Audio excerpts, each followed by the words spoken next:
It's Vern from VFC Archery. I have a couple of bows to show you here today that I've made that very much are the same type of bow, and in this video I plan to show you a couple of bows, show you what they look like, some side profiles, explain just a little bit about them. There are a couple of bows that I shoot regularly. These are my two bows that I shoot on a regular basis. Osage. So let's take a look at them and I'll give you a little bit of an explanation. I've got the two of them here, and so the first one we'll take a look at is a 45-inch Osage back, or Osage bow sinew backed with a snake skin on it. These are a lot of work. This bow is somewhere between 40 and 45 pounds, and it's I'll just give you a view of it there. The snake skin, it's a Western Diamondback, and I'll show you the back, and then I'll show you the belly. That's the Osage wood, this bow is really meant to be snapshot. The tail typically goes at the bottom. That's I guess it kind of looks like you're holding a snake. So this bow, I'll just kind of give it a little bit of a warm up, and a bend in the handle, so it bends. I shoot off my hand. That's my preferred way of shooting.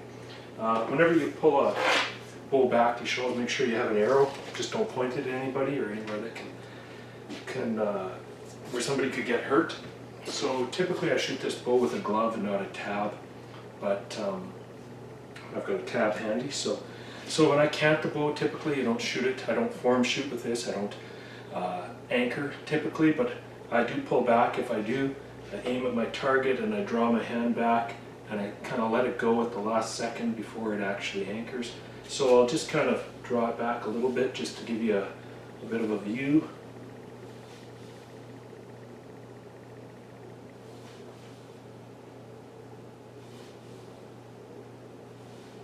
So that's basically what it looks like, what the tiller looks like on it.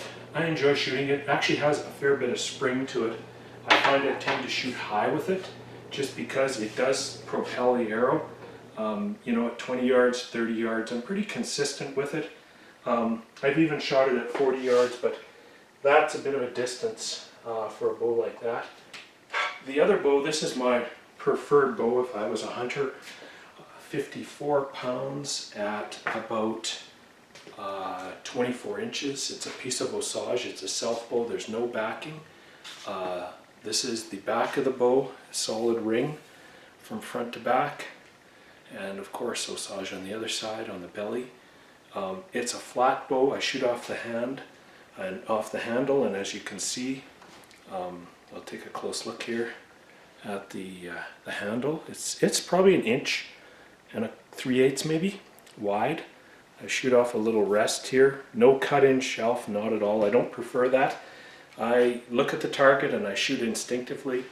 This bow, it's quite thick. It's probably 1 3/4 inches at least wide at the distance right here.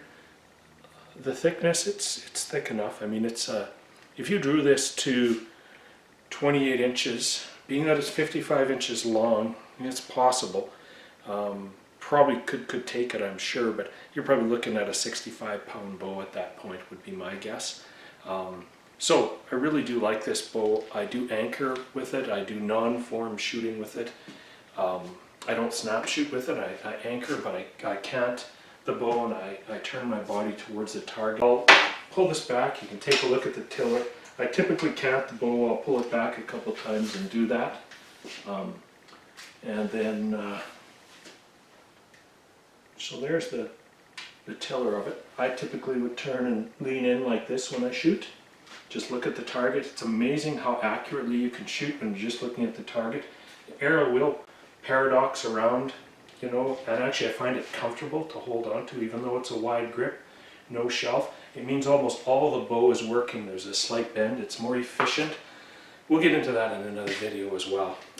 This is the style that I like it because of its efficiency and its effectiveness, and I just like the way it feels.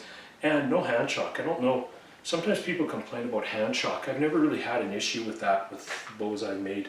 For whatever reason, I'm not quite sure. So anyways, with this bow, I call call it Hunter. Actually, I'm sorry, it was 56 pounds at 24 inches. I think I said 54. But these will also get a little bit stronger over time, a little bit more. This could end up, you know, with a pound or two more as time goes on and it ages, and the color of the Osage will change. It'll go from an orange to a brown as time goes on.